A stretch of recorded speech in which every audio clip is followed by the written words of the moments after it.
Awaking news کے محترم ناظرین السلام علیکم۔ خبر شروع کرنے سے پہلے سبسکرائب کیجیے ہمارے اس چینل کو، اپنے دوستوں کے ساتھ شیئر کیجیے اور کمنٹ ضرور کیجیے۔ اب آئے سرخیوں پر نظر کرتے ہیں۔ چین صدر شی جن پنگ کی اقتدار پر گرفت ہمیشہ کے لیے مضبوط۔ عراق میں امریکی چھاؤنی پر ایران کے حملے کے مزید اسرار عیاں ہوئے۔ اسرائیل جنگ شروع کرنا چاہے کر دے، ختم ہم کریں گے، ایرانی جنرل۔ تریپورہ تشدد، قومی اقلیتی کمیشن نے ریاست کی بی جے پی حکومت سے جواب طلب کیا۔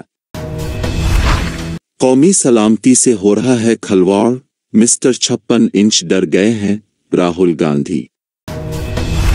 امت شاہ نے بوتھ جیتا تو الیکشن جیتا کا منتر دیا۔ بیمار نوجوان کو کاندھوں پر اٹھا کر ہاسپٹل پہنچانے والی خاتون انسپکٹر کو چیف منسٹر سٹالن نے پیش کی تہنیت۔ کنگنا رناوت کا پدم شری ایوارڈ واپس لینے اور انہیں گرفتار کرنے نواب ملک کا مطالبہ۔ اب آئے خبریں تفصیل کے ساتھ سماعت کرتے ہیں۔ چین صدر شی جن پنگ کی اقتدار پر گرفت ہمیشہ کے لیے مضبوط۔ چینی کمیونسٹ پارٹی کی 100 سالہ تقریبات کے موقع پر منعقد پارٹی کے عام اجلاس میں ایک قرارداد منظور کر کے پارٹی کی کارکردگی اور مستقبل کی راہ کا تعین کیا گیا۔ اس قرارداد کی منظوری سے صدر شی جن پنگ کے اقتدار میں نہ صرف توسیع بلکہ گرفت بھی مزید مضبوط ہونے کی راہ ہموار ہو گئی۔ چینی کمیونسٹ پارٹی کے قیام کے بعد سے یہ اس طرح کی تیسری قرارداد ہے۔ اس سے قبل 1945 میں ماؤ زے تنگ اور 1981 میں ڈینگ زیاپنگ کے دور میں اس طرح کی قراردادیں منظور کی گئی تھیں۔ عراق میں امریکی چھاؤنی پر ایران کے حملے کے مزید اسرار عیاں ہوئے۔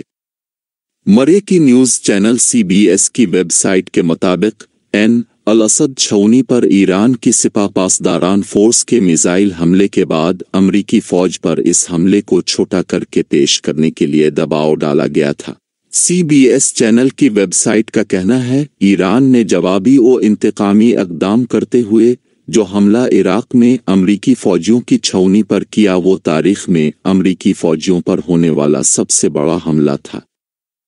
مذکورہ ویب سائٹ نے لکھا ہے کہ ایران نے عین al Assad per 1600 pound وزنی war had کے حامل اپنے 11 میزائلوں سے حملہ کر کے اسے مٹی میں ملا دیا تھا۔ اس سے قبل امریکی دہشت گردی کے علاقائی مرکز سینٹکام کے ہیڈ کوارٹر نے کہا تھا کہ اگر چھاؤنی کو خالی نہ کیا جاتا تو کم سے کم 20 سے 30 جنگی طیاروں اور 100 سے 150 فوجیوں سے انہیں ہاتھ دھونا پڑ جاتا۔ اسرائیل جنگ شروع کرنا چاہے کر دے، ختم ہم کریں گے، ایرانی جنرل۔ اسلامی جمہوریہ ایران کی سپاہ پاسداران انقلاب اسلامی کی ایرو اسپیس ڈویژن کے کمانڈر جنرل امیر علی حاجی زادہ نے شہید طاہرانی مقدم کی شہادت کی برسی کے موقع پر خطاب کرتے ہوئے کہا کہ ایرانی ڈرون دشمن کی آنکھ کا کانٹا بن گئے ہیں اور دشمنوں نے برسوں تک ایرانی اسلحہ پر پابندیاں عائد کرنے کی کوشش کی جس میں وہ بری طرح ناکام ہوئے۔ انہوں نے کہا کہ دشمن جو ہمارے میزائلوں کے بارے میں مذاکرات کرنے کی بات کر رہے ہیں یا جو اسلامی جمہوریہ ایران کے ڈرون طیارے اس کی آنکھ کا کانٹا بن گئے ہیں وہ یہ سب کچھ محدود کرنے کے لیے ہے جس سے ہماری طاقت و توانائی کا پتہ چلتا ہے۔ تریپورہ تشدد، قومی اقلیتی کمیشن نے ریاست کی بی جے پی حکومت سے جواب طلب کیا۔ دہلی، نومبر۔ ایسو نیوز ایجنسی قومی اقلیتی کمیشن نے تریپورہ میں اقلیتی برادری کے مذہبی مقامات اور ان کے مکانات، دکانوں پر حملے کے معاملے میں ریاستی حکومت کو نوٹس بھیج کر اس سے جواب طلب کیا ہے۔ قومی اقلیتی کمیشن کے چیئرمین اقبال سنگھ لال پورا نے جمعہ کو یہاں نامہ نگاروں کو بتایا کہ تریپورہ میں اقلیتی برادری کے مذہبی مقامات اور دکانوں میں توڑ پھوڑ کے واقعہ کا از خود نوٹس لیتے ہوئے ریاست کے چیف سیکریٹری سے جواب طلب کیا گیا ہے۔ قومی سلامتی سے ہو رہا ہے کھلواڑ، مسٹر 56 انچ ڈر گئے ہیں، راہل گاندھی۔ کانگریس لیڈر راہل گاندھی نے ایک بار پھر مرکزی حکومت کو نشانہ بنایا ہے۔ انہوں نے کہا ہے کہ مودی حکومت کے پاس سیکیورٹی کے حوالے سے کوئی حکمت عملی نہیں ہے، قومی سلامتی کو خطرے میں ڈالا جا رہا ہے، فوجی سرحد پر جانے دے کر ملک کی حفاظت کر رہے ہیں، جبکہ حکومت جھوٹ پر جھوٹ بول رہی ہے۔ ٹویٹر پر اس حوالے سے پوسٹ کرتے ہوئے انہوں نے لکھا کہ ہماری قومی سلامتی کے ساتھ مجرمانہ کھلواڑ کیا جا رہا ہے کیونکہ مودی حکومت کے پاس کوئی حکمت عملی نہیں ہے اور مسٹر 56 انچ ڈر گئے۔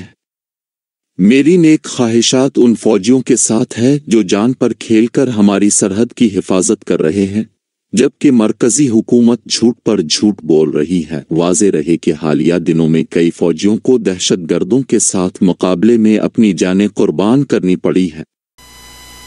کہ جس شکتی کو ہم شیو کہتے ہیں، شیوا کہتے ہیں، اس کا وہ یہ ایک پرتیک تھے۔ کبیر، گرو نانک، مہاتما گاندھی، بہت سارے لوگوں نے اس وچار دھارا کو اپنایا۔ امت شاہ نے بوتھ جیتا تو الیکشن جیتا کا منتر دیا۔ مرکزی وزیر داخلہ امت شاہ نے اتر پردیش میں آئندہ اسمبلی انتخابات کے لیے بھارتیہ جنتا پارٹی (BJP) کی انتخابی حکمت عملی کو حتمی شکل دیتے ہوئے پارٹی عہدیداروں کو بوتھ سطح پر کارکنان کو ووٹروں سے جوڑنے کے لیے بوتھ جیتا تو الیکشن جیتا کا منتر دیا۔ مسٹر شاہ، جو اتر پردیش کے پورونچل علاقے کے 2 روزہ دورے پر جمعہ کو وارانسی پہنچے تھے، نے ریاست کی تمام 403 اسمبلی سیٹوں کے BJP کے انچارجوں اور پارٹی کے دیگر عہدیداروں کی میٹنگ میں کہا کہ گزشتہ انتخابات کے نتائج کو دہرانے کے لیے بوتھ کی سطح تک جانا ہوگا۔ شاہ کی زیر صدارت دیر شام تک چلی انتخابی منتھن میٹنگ کے بعد BJP کے ریاستی صدر سواتنتر دیو سنگھ نے نامہ نگاروں کو بتایا کہ میٹنگ میں ممبرشپ مہم اور عوامی رابطہ سمیت کچھ اہم قراردادیں منظور کی گئیں۔ بیمار نوجوان کو کاندھوں پر اٹھا کر ہاسپٹل پہنچانے والی خاتون انسپکٹر کو چیف منسٹر اسٹالن نے پیش کی تہنیت۔ کاندھوں پر اٹھا کر ایک بیمار نوجوان کو آٹو تک پہنچانے والی چنائی کی خاتون انسپکٹر راجیشوری کو تامل ناڈو کے چیف منسٹر نے اپنے دفتر کو طلب کرتے ہوئے انہیں تہنیت پیش کی اور ان کے انسانی ہمدردی کے اقدام کی ستائش کی۔ واضح رہے کہ ریاست تمل ناڈو کے چنائی میں دھواں دھار بارش کی وجہ سے عام زندگی ٹھپ ہو کر رہ گئی ہے۔ بارش کے دوران چنائی کے TP سترم علاقہ میں خاتون انسپکٹر پولیس راجیشوری نے ایک نوجوان کی جان بچانے کے لیے اسے اپنے کندھوں پر اٹھا کر ہاسپٹل منتقل کرنے اسے آٹو تک پہنچایا تھا۔ یہ ویڈیو سوشل میڈیا پر وائرل ہو گیا۔ 28 سالہ نوجوان جو بیمار تھا شمشان گھاٹ کے پاس پڑا ہوا تھا۔ خاتون انسپکٹر نے اسے کار میں ہاسپٹل کے جانے کی کوشش کی، تاہم یہ ممکن نہیں ہو سکا، جس پر انہوں نے نوجوان کو کندھے پر اٹھا کر آٹو تک پہنچایا اور اسے ہاسپٹل منتقل کیا۔ خاتون سب انسپکٹر کی انسانی ہمدردی اور بہادری کی ہر طرف سے ستائش کی جا رہی ہے۔ اس ویڈیو کو دیکھنے کے بعد چیف منسٹر اسٹالن نے راجیشوری کی کافی ستائش کی۔ کنگنا رناوت کا پدم شری ایوارڈ واپس لینے اور انہیں گرفتار کرنے نواب ملک کا مطالبہ۔ مہاراشٹر کے وزیر نواب ملک نے کنگنا رناوت کے اس بیان کی مذمت کی جس میں انہوں کہا تھا کہ ہندوستان کو 2014 میں حقیقی آزادی ملی۔ وزیر نواب ملک نے کہا کہ اداکارہ کنگنا رناوت کا یہ بیان ملک کی آزادی کے لیے جدوجہد کیے مجاہدین کی توہین ہے۔ انہوں نے مرکزی حکومت سے مطالبہ کیا کہ وہ کنگنا رناوت کو دیے گئے پدم شری واپس لے لیں اور انہیں گرفتار کرتے ہوئے غداری کا مقدمہ درج کریں۔ نواب ملک نے کہا کہ ایسا لگتا ہے کہ کنگنا رناوت نے یہ بیان دینے سے پہلے مولانا کریم حشیش کی ایک خاص قسم جو خاص طور پر ہماچل پردیش میں اگتی ہے کی بھاری خوراک لی۔ ناظرین، یہ تھے اب تک کے تازہ ترین حالات۔ جڑے رہیے ہمارے چینل کے ساتھ جاننے کے لیے اور بھی خبریں۔ اب لیتا ہوں میں اجازت، خدا حافظ۔